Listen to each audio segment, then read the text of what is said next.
Élisabeth de Portugal est reine à 12 ans, épouse d'un roi difficile, mère dans une maison royale en guerre civile.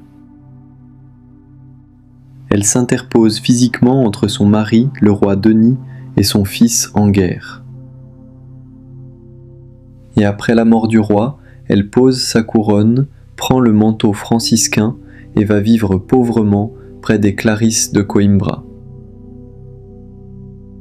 Elle a vendu tout ce qu'elle possédait pour la perle de grand prix. Partie 1. Proverbe 31. La femme vaillante, Eshet Chayil.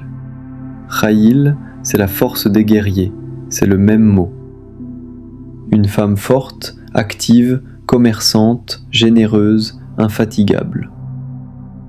Et au verset 30, le renversement.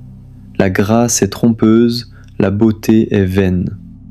Ce qui compte, c'est la yirat Yahvé, la crainte du Seigneur, la révérence de Dieu. C'est le fondement de toute la force. Élisabeth est cette femme. Elle gérait le royaume quand son mari était absent. Elle nourrissait les pauvres, elle soignait les malades de ses mains. Et tout cela venait de sa prière de plusieurs heures chaque matin. La force vient de la révérence. Partie 2. Matthieu 13. Deux paraboles symétriques. L'une, un homme trouve un trésor caché dans un champ, par accident.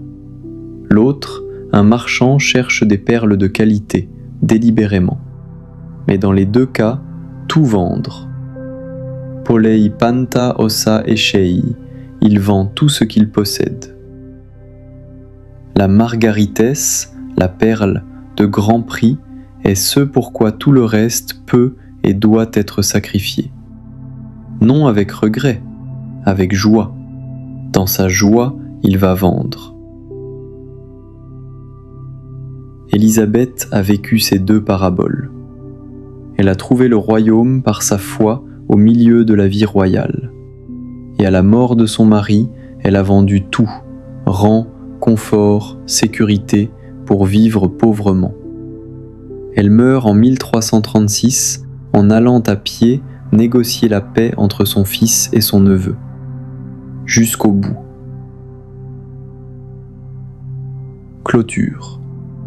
La perle de grand prix n'est pas réservée aux rois et aux reines.